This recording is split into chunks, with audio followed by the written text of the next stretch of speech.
Thanks, Kyle. Appreciate it. And really appreciate Kyle. Kyle's been with us for about a year, and you know what a wonderful job he does for not only you, the media, but for us. And so I wanted to take this opportunity to thank him, personally in front of you guys, and appreciate him. A little different for some of you guys that have been here for many years, and some of you have. A little different. Normally we do this the week of the season. We have some travel plans, some long travel plans next week, as you know, to Hawaii. So the week got a lot shorter for us, and we thought it would work better to do this on the Friday prior to. So a little different with a week of weekend of inter squad games still slated, in front of us. But I always feel, when we've done this media day, press conference, I've always felt, it's kind of the unofficial start of the season. I know first pitch will be on the February 16th, but I know getting all the reporters here and a lot more media coverage going forward. I always think this is kind of the unofficial start. Appreciate you guys being here. Also, I don't want to fail to mention, so I wrote it down because there might be a question later, which is fine, but I didn't want to fail to mention, the press release that went out, I believe, yesterday about the stadium expansion and how excited we are, as a program, as a coaching staff, players. I think I speak for everyone, excited. Saw the renderings like you've been, part of that process, along with our administration. And I know Keith, is super excited about it, and it's been something that's been in the process now for a couple years, but super excited about it. As you've heard and read through the press release, 450 or so premium seats, but several different options. I think we're as excited as anybody to add on to what is already one of the nicest stadiums in the country. I'm excited that it'll alleviate some of the ingress and egress of the stadium here, and give us another entrance into the stadium, street level, which we haven't had, but surely need.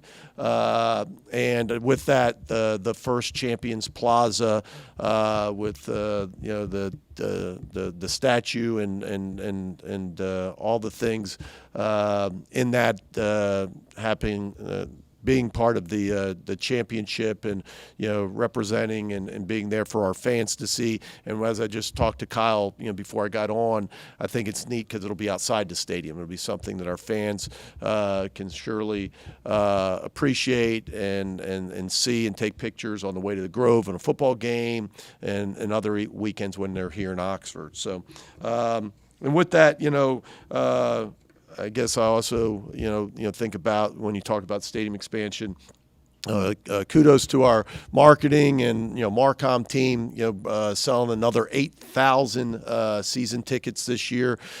First time in a few years that we haven't broke a season ticket record, but it is to this point the second most season tickets we've sold, second only to last year after winning a national championship. So super excited, and so more seats on the way. For the fans that want them and continue to show up. One of the things that I've shared with a lot of people, or comment I've made, is what a difference a year makes. A year ago I stood in front of you, as the leader of the defending national champions, and a little different, this year. And so what a difference a year makes. But a lot of reflecting, I think, after last year, and as we sat as a staff and went over so many different aspects and areas of the program, and where do we need to improve, what do we need to do to fix this, to get back to being the program that we've always been here for 22 years. And one of the things I start to think about is, what a difference a year makes. And we've known that. I don't think it's a surprise to us how razor thin being good or not being so good in our league is, and that's what makes the SEC, the number one baseball conference in the country. That from being good to not being so good, there's such a fine line to where an injury here or there, a tough year here or there, a couple pitches don't go your way, a couple plays don't go your way. In our league, it not only sometimes costs you a conference championship, sometimes it costs you a chance to get to postseason. So with that, I was thinking about how to introduce this team to you. How to present this year's 2024 Ole Miss Rebel baseball team to you. And I think two things come to mind. Number one, how much last year helped. And as painful as it was and as excruciating as it was at times, we thought and we hoped, in the summer months, but leading into the fall, to watch the players return to the field, to watch their bodies change, to watch their body language change, to watch how much improvement has gone, to their skills and their abilities over the past summer and fall. How much last year will help these guys, and sometimes that's really true in life. What doesn't kill you usually makes you better. And we've seen that in this program over the years, and I certainly have seen that in my team, over the last 5 months or so. And the other thing that I think was on my mind was how different this team looks. 23 new faces. That's a lot, in a 40-man roster. And kudos to Carl Lafferty, our pitching coach and recruiting coordinator, along with Mike Clement. Carl's got another top 10, I think, as high as ranked number 6 recruiting class in the country that, just entered this past fall, along with a transfer portal class ranked 7th in the country. And so a lot of new faces, a lot of talented faces. And one of the neat things is when you look at this class, I think overall, and when you look at this team overall, as new as we just mentioned, in 23 new faces, almost even in each class, 10 or 12 freshmen, 10 or 12 sophomore, 10 or 12 juniors, and about 10 or so seniors. And so even though there's a lot of new faces, I don't think we feel and watch us play, and as you can imagine with the transfer portal, we don't feel particularly young. We got guys, even new guys, that either junior college transfers or have done it at this level in the Division I level and have had success. And so excited. And so with that, I'll talk about the team, and why not talk about the most important position first, the pitching staff. So wasn't sure if I was going to do this or not. There's probably some gamesmanship in it. Do I really want to announce the rotation a week before this season? But why not? It's written, and it's how it's going to happen. So Friday night, February 16th, JT Quinn will take the mound for us. I don't think that's probably a surprise to any of you, but he's one of the returning SEC starters from last year, and certainly has had a tremendous fall and early spring, and one of those guys that's not only earned it through what he's done in practice, but I think gives us the best opportunity, the best chance to win on Friday night as we start the year, and from body language to attitude to toughness, and of course, a tremendous, fastball and slider. Pitching second, as you know, we play a doubleheader on Saturday, so 2 games, 2 7-inning games. That first game will be pitched by Gunnar Dennis. Gunnar Dennis is a left-handed junior college pitcher from Meridian Community College. And not taking anything away from any of the pitchers, but from the first inter squad to last weekend, he's pitched better than anybody on the staff. He certainly earned, this role, and excited for him. And again, he'll pitch number 2 next weekend. The guy that'll pitch the back half of that doubleheader will be Grayson Saunier. Grayson's probably the like JT, one of the guys I was talking about, to where, last year, as painful as it was, guys gained valuable experience, and Grayson's one of those guys. Like JT's changed his body. He's put on about 20 pounds since last year. Looks terrific. Had another great fall for us. 2 inter-squad games this early spring. He hasn't given up an earned run, and certainly excited for him to start his sophomore year. And then another one that, like Gunner, may surprise some guys that haven't been out, as much to watch us play, but pitching on Sunday will be Riley Maddox. Riley Maddox is a guy that probably not until about mid-fall or late fall did we start to think, well, maybe he could be a weekend starter. As you know, Riley, came back from an injury last year and pitched at the very end of the season.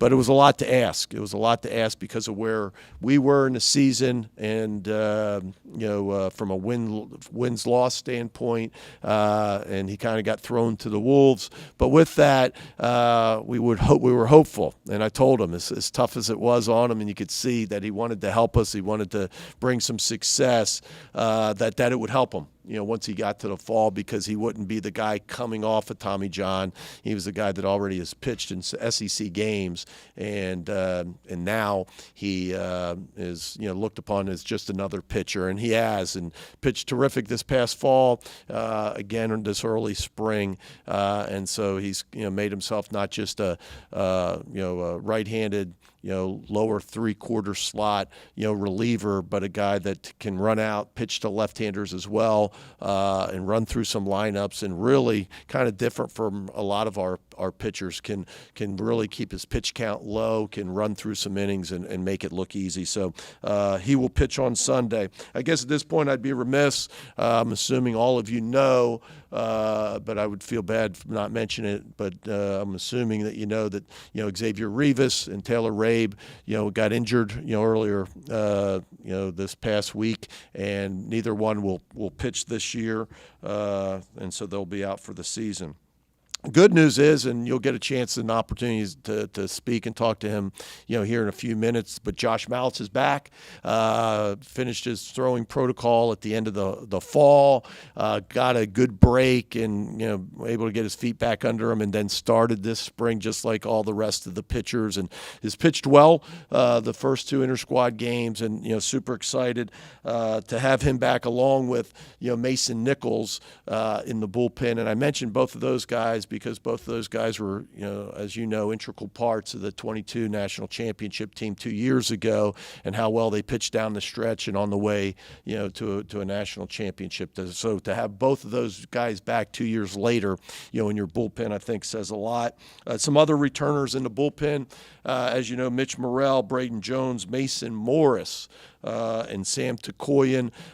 Some other guys, kind of fit into that category where they got opportunities to pitch last year, and some of them pitched really well. Some of them, their seasons were up and down. But again, I think that experience, especially in our league, pays so much dividends, forward, that you can see that in fall practice, and you can see it, early here in the spring.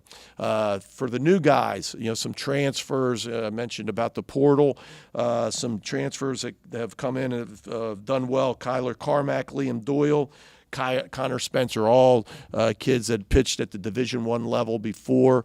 Kyler Carmack and Liam Doyle, I think, will have an opportunity to start at some point. They just haven't pitched as well as the guys that will be pitching the first weekend. So we'll have to see how they do in the bullpen the first weekend and take it from there. But guys certainly that I think can do either role, but guys that have been starters at the Division I level. Connor Spencer is a short reliever. If you stick around today, you'll watch him pitch, at the very end of the game. Had just an okay fall, but he's been terrific this early spring, and just super dominant in his 3 performances already, this spring. And also Ryan Rodriguez, another left-handed junior college transfer from Texas. Along with those transfers, some younger pitchers, to look for. Wes Mendez, probably has pitched better better than any freshman, to this point, and has been, dominant. You saw him if you came to fall scrimmages this past fall. I think he was the highest ranked pitcher in the recruiting class that was ranked so high. So I'm super excited about Wes. Hudson Calhoun. Hudson, comes to us. He's from Tupelo, but went to a private school out of state. He's had a solid fall and has pitched really well this early spring. And then probably the question I'll get the most is Austin Simmons, so football player, backup quarterback that redshirted in football. He's pitched a couple times for us in the inter-squad games. This is tough to pitch at this level, and especially tough to do it part-time.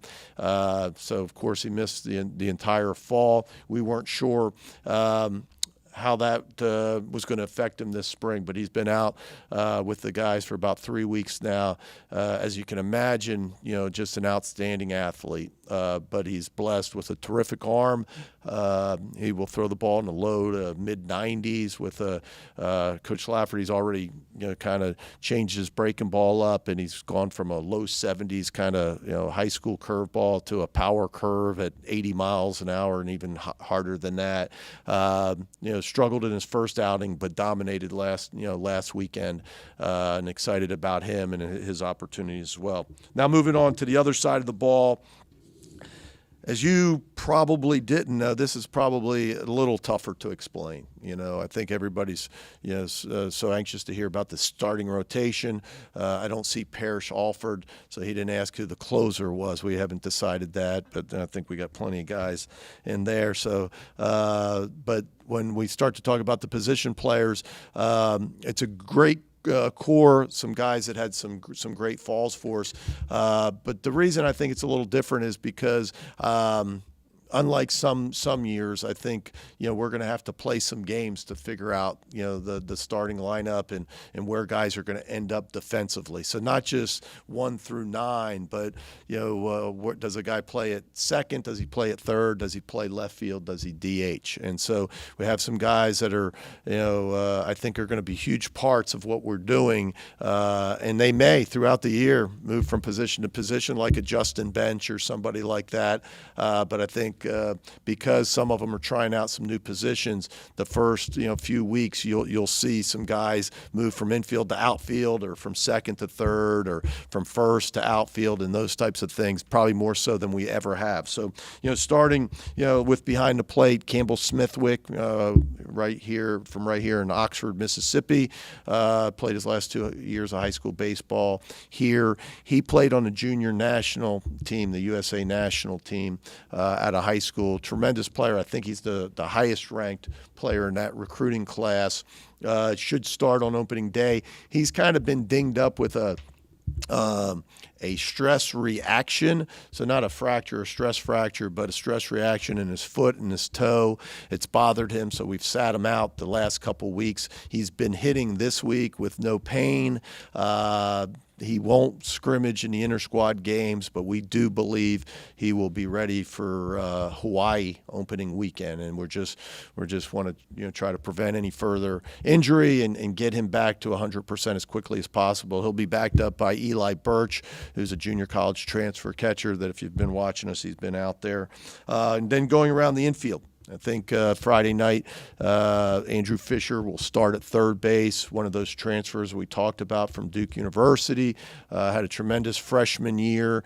It's been terrific. One of the things that people ask a lot about, when they ask about the portal is, how do the kids mesh in, and how do they kind of integrate themselves into the culture. And I think Andrew's a great example of, it's kind of, I feel good that it's our culture, but more importantly, I think it's the kids coming in, to our culture that, integrate themselves. And just want to be part of the team. And he's been a great leader for us in just such a short stint on campus. But he'll start at third base on Friday night. But don't be surprised at some time that weekend some other guys get some opportunities at third base. Judd Utermark, Judd is a guy that's been injured a little bit here. He missed last fall, but then played last spring, but got injured again, re-injured his shoulder, had arm surgery again or shoulder surgery this past summer.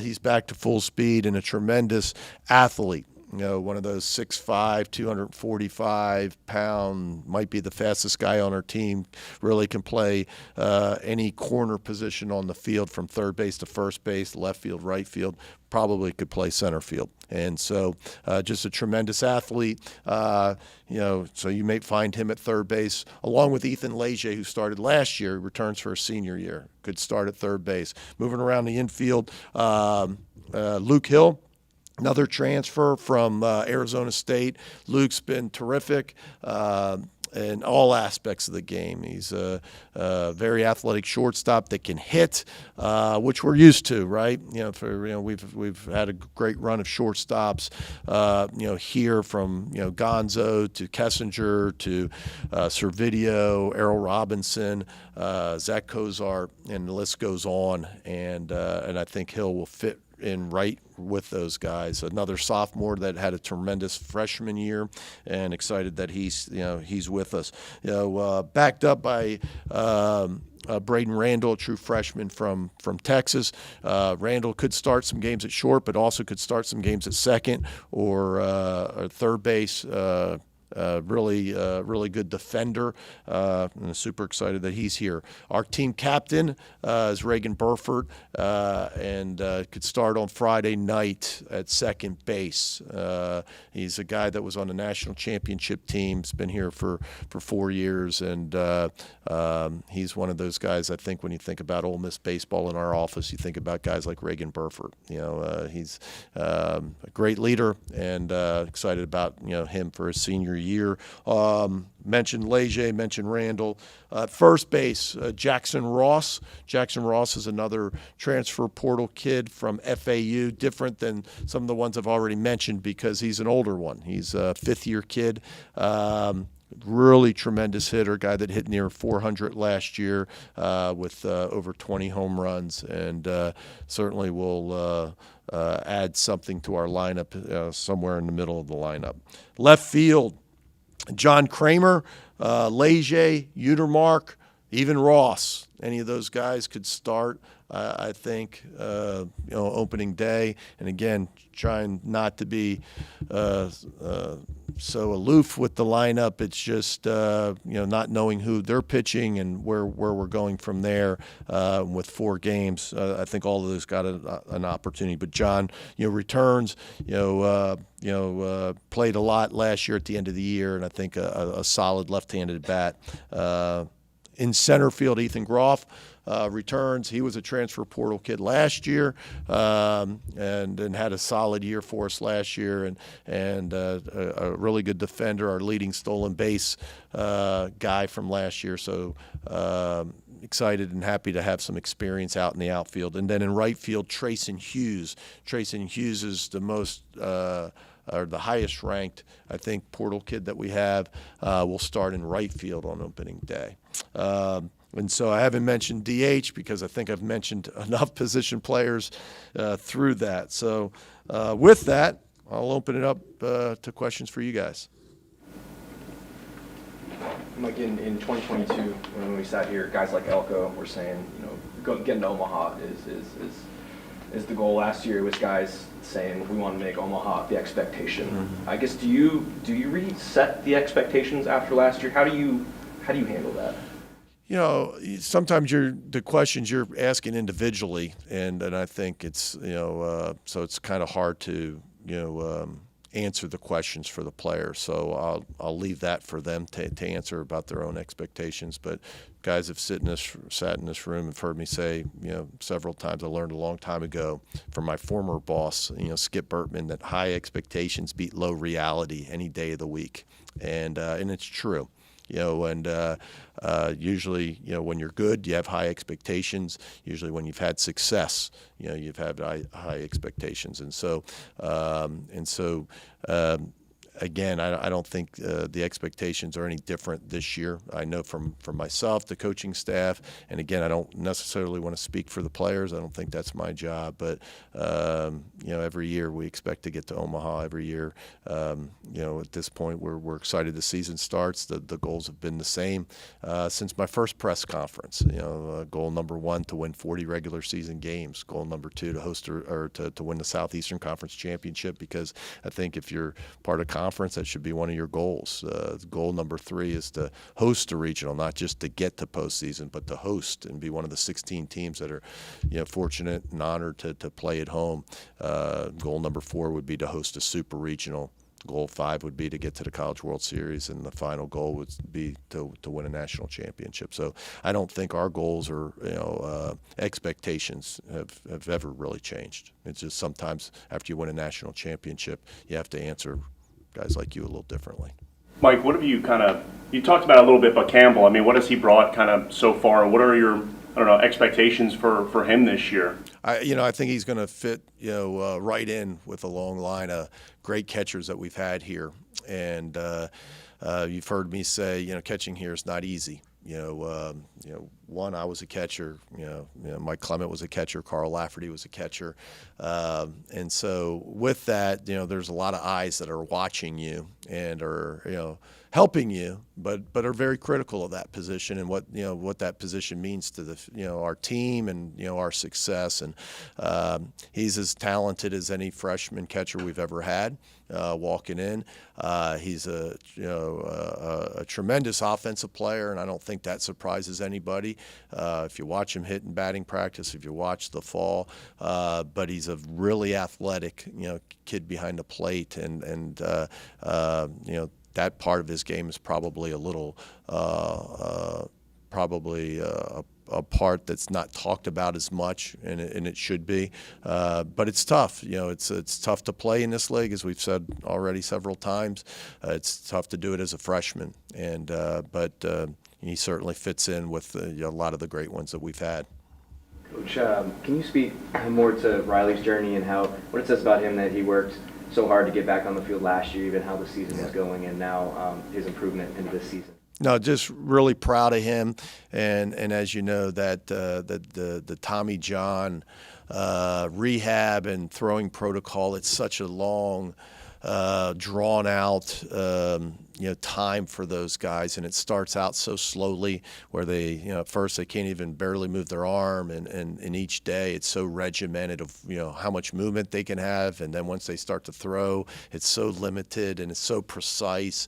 It is, I don't like to use that word, but it is a grind. It is very grueling, I think, physically, mentally for those guys, and then to come out on the other end, it says a lot about them. But then to come out, like I mentioned earlier, to come out last year where he committed, I'm going to do this, put me on the roster as soon as I'm able to throw, I'll throw. And I told him, I said, I don't know what that looks like. We were having those conversations about this time last year. I said, I don't know what that looks like. I don't know what your role will be. I don't know, are you willing to give up another year of eligibility, where I don't know if you're just going to be a mop-up guy on a midweek game or you're going to be a huge part of our bullpen. And he said, Coach, I don't care what I am. I want to be a part of this. And then you fast forward 3 months and you see where we were in the season when he came and was able to pitch. Probably wasn't what either one of us expected at the time, but he never faltered. He never blinked. He just grabbed the ball and continued to go out there. And it was tough. And it was a tough ask, but he never made excuses and went out. And like I said, I think it says a lot about him. Then you look at him this fall and what a leader, how much better he looks out there, how much more confident he seems. And so again, I'm proud of him and excited for him. Got more left-handers this year, Mike. Was that emphasis best available? Just kind of building the pitching. I don't want to say best available. Yeah, that's a sad way of saying it, Chase. I think there's probably a better way of saying it was, yes, we need to recruit more left-handed pitchers, and let's be careful of how how we filter that, in the recruiting process. And so we've talked about it as a staff. And then sometimes it's just the numbers and how it falls that particular year. And so, but this year, probably more so than ever, or maybe it was, in fairness, probably a year or two, because those kids are here now, that we sat back and said, hey, we've had some really good left-handers. I've had somebody come up to me and go, you guys are like left-handed you. And I'm like, really? You need to tell the other 10,000 in the stands. I don't think they think that. But we've had some great left-handed guys, and I think that's kind of one of the things we discussed, as a staff is, be careful of the filter that we put them through, because we've had some great ones, Rollison and Pomerantz and and others, but make sure Nikhazy but let's make sure that we have enough, and that would help us, and I thought Carl did a terrific job, and there's a lot more. So part of that I think is just by numbers, and some of that is by emphasis. You mentioned Trayson Hughes. Being such a high-profile guy, what stands out to you about him, and what made you want to go get him from the portal? One, he can hit. I mean, you can just see it. You can watch it on video. You can look at it statistically. So that was it. We needed hitters. We've lost just about. I guess it's true. Every starter, over the last 2 years that started in Omaha, position player wise, last year we felt comfortable because we returned some of those guys, and now they're all basically gone. So that's one. But two is, since he's been on campus, how athletic he is. He's a center fielder that I think so it improves our defense that we return Groff, so it pushes him to right field, and so I think our defense, when you put a guy in center that can really do it at our level, and then you're able to put another center fielder in right field, your defense in the outfield gets a lot better. But then also to watch him over the course of a fall, he's just not a power guy. He's a guy that can hit the ball to all fields. He's a guy that handles the bat with 2 strikes, and looking forward to him having a big year. Wes Mendez, two-way player, listed on the roster. Mason Moore's got some plate appearances last year. Will we see the same out of Wes Mendez and maybe more from Moore's? Yeah, I don't. Right now, I don't think Wes will probably hit for us, and then in the future, we'll probably have to revisit that. We've had that discussion at the end of the fall. We actually really think Wes can hit. Sometimes it doesn't work that way. Sometimes they come in and, okay, we'll try it and see how it goes. But I don't think there was a doubt that when we watched him pitch this fall that we knew that he'd make an immediate impact on this team as a pitcher. And the fearful thing is for the young kids, if we take too much time splitting time from the hitting and the pitching, will that affect his pitching? And so we decided that with all these position players that we mentioned, your chances of getting more than a handful of bats are not very good right now. So why don't we just focus on the pitching, and then we'll revisit it in the end of the year, into the summer, and into the fall of how much hitting goes. Doug Nikhazy was very similar. Doug, we knew would make an impact on the mound. He had good fall. He swung. We thought he had a chance. He certainly could be one of the top 15 hitters on the team and dress in SEC weekends. But then at some point it becomes risk reward, where he became too good of a pitcher and not great of enough of a hitter to do both.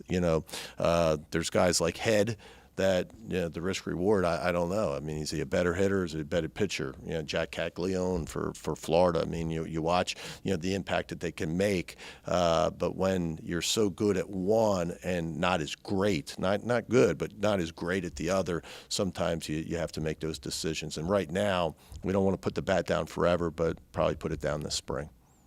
Mike, Willie Bloomquist, Arizona State's head coach, said after Luke Hill's departure that a lot of the players on the team think that they'd be better without him and the attitude that he showed at times. I didn't know if you were aware of those comments and if you had any thoughts on how Luke's kind of attitude and what he's brought to the team has been since he's been here.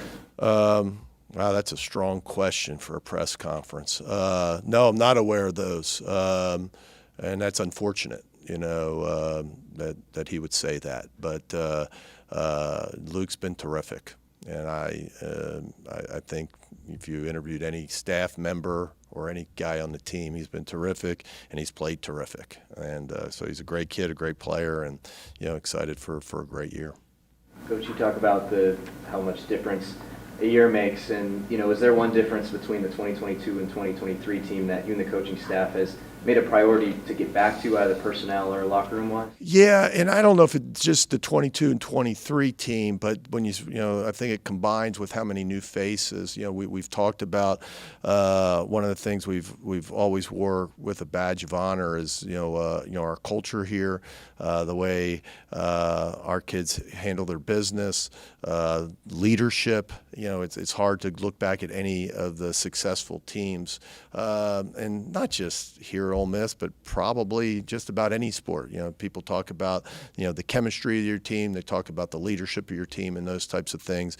And we thought this was a good year because we've lost so many guys over the last 2 years that we need to really focus and not necessarily do anything different, but to really focus on those things that we probably focused on a lot more 20 years ago when we were building this thing. And so we've done that, but it's not an easy or a hard sell. I mean, we've got a great group that a lot of them came here because of the culture and the leadership. So it's been good. Coach, you guys were projected to finish towards the bottom of the SEC West. Do you guys kind of just take that, you and your players take that just as a challenge through the season, or do you kind of just ignore that and just go and get ready to play each and every weekend? I always think that's for fans, that the coaches vote on that. So, but there are a lot of polls. I think, and I could be wrong, I don't think it's probably the first time in a long time we're not ranked in any poll. I'll take your word for it. I didn't see that, but I guess we're picked, towards the bottom. But the truth, I've been in this long enough. People are motivated by different things. I never really got motivated by polls. So if you're picked to finish first, is that great motive? I don't know how that works. I mean, we want to have success. We talked about goals. I mean, I think every year we take the same. Every team's different, but so I don't really look at it that way. I think it's really more for fans. But that does not to, because some of those polls you guys are a part of or vote or do whatever. The truth of the matter is, in my opinion, it's really a lot of those polls in baseball especially go from what you did last year, right? I mean, that's how it works, in fairness. Maybe not as much with football because there's so much coverage and so much about their teams. But in baseball and probably other sports like us, that even though we do have great coverage, more so than other teams, but baseball's different than football and basketball. And so to me, I don't try to get caught up in that. It really doesn't mean a lot. The polls will change very quickly, like the starting lineup and the rotation and who's the first guy out of the bullpen. It's a long season, and at the end of the day, it's a month from now, nobody's going to really care where anybody was picked. So me personally, it doesn't really do much for me. It doesn't move my motivational, meter. For some of the other guys, it may. And if it motivates them, in a way that's going to, positively motivate them, then I'm all for it. But besides that, it's kind of wasted energy for me. Mike, you touched on a couple of arms you've lost for the season. How do you feel about the depth that you're going to kind of ask to eat some of those games? Anytime you lose, somebody, especially like Xavier, Taylor's a freshman, and we did see him, pitching this year and being a part of this. But anytime when you lose a weekend guy, I think that's a big blow, and so that's hard to replace. But injuries do happen, and you have to overcome them. And if you would have asked me a week ago or 10 days ago, and I don't think that changes now because of one guy. The depth on this staff is much more than it was last year. And not just the depth, but the guys that have actually pitched in the heat of the battle. And so I think it kind of hurt us both, last year where we didn't have a ton of depth. and a few guys, and Josh and Hunter that we had coming back, kind of the top two guys. When you lose them, now we liked a lot of our younger pitchers, but again, they got thrusted into probably a spot and roles that that probably fairness to them was not fair, and ones that probably aren't the way you draw it up. So that was a long answer to. I like the depth of this staff. I think we a really good makings. We returned some guys that have pitched in the Southeastern Conference, that started in the Southeastern Conference. That's a big deal. And last year after game one and Hunter got injured, we didn't return a weekend starter, and that's tough. That doesn't mean you can't have success, but that's tough. That's like starting a year where your quarterback hasn't played in this league, or your point guard. Those are things that you need tremendous depth to overcome, and last year we just weren't good enough to overcome that. I know it's premature, Mike, but how do you like the 16-team single elimination Cougar format when that gets changed? It was highly debated, in the meetings. I think me personally, I won't get into how everybody else felt, but I think it was probably pretty split. But me personally liked the old format. But if we were going to go to one with all 16 teams, this is by far the best way to do it. And as once you knew we were going to 16 teams and all teams were going to go, I think we all felt a lot better that unanimously this is the best tournament. It makes the most sense where you get all 16 if you're getting all 16 teams there, you reward, kind of like the basketball format, you reward the teams that have done the best, and so the top 8 get a bye, the top 4 get 2 byes, and that's fair and that's good. Is part of that from the stigma that used to be of, hey, if you didn't make Hoover, what if? Because it's possible when these 16 get in, you're talking the best 30 teams in the country out of them. Yeah, that's always part of the discussion. Part of the argument to that with the 12 teams is the most we've ever had is 11 or 10? 11. And so if you've been here as long as I have and you've been in those meetings and the discussions of the tournament, we used to have 8. And then we got 9 in, so we got a team that wasn't in our tournament. And so, but then you had a couple times where the 9th team got left out, and really felt that it was a stigma placed because they weren't in the conference tournament. And so we went to 10. And then once we got to 10 and we got 9 or 10 in, the same thing, so we pushed it to 12. And so the argument against what you're saying is we haven't got 12 in, but the counter argument is, yeah, but we haven't had 16 teams or Texas and Oklahoma in, and do we want to wait too late, to where, somebody's on the outside looking in. And so that, I think, and I don't want to speak for other coaches or athletic directors, but I think that's what pushed to, hey, let's get all 16 teams in, give them all an opportunity. But once you get to 16 teams, it's really hard to do any type of double elimination, tournaments, just too many games and asking too much, putting too much on the players to get through a week like that. So I think once we went to 16 teams, this was a no-brainer. Coach, I got a clarification question about Hawaii. You mentioned 2 7-inning games on Saturday. The Hawaii athletic site says a 7-inning first game and a 9-inning second game. And I was just curious. We're only playing 14, so. Okay. No, I'm teasing. I know I come to Mike. I'm joking. I'm not aware of that. That's a great question. Now I'll have to ask the other, but we are playing 2-14 or 2-7s. We had discussed that. We may have been at one point we discussed a 9 and a 7 or 7 and a 9, but it's some time ago, and I don't know when it was, but last fall we decided. You got any tourism built in for the trip for the We players? do. What's kind of the plan? We do. We're going a day early. Just because the trip is just so long, and so we're going to fly in. We'll get there Wednesday afternoon, go to practice on Wednesday night, but really just a light practice, really just to get them moving since they've been in playing just about all day. Thursday morning, we're going to take them on 2 different boats, snorkeling for a little bit that morning, and then we'll practice that afternoon or evening, and then Friday we'll visit Pearl Harbor for about an hour and a half or so in the morning and do a tour of that.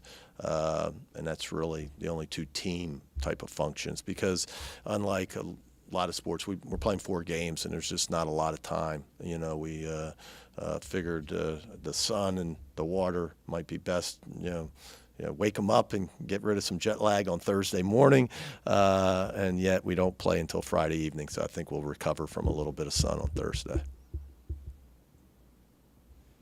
Anything else?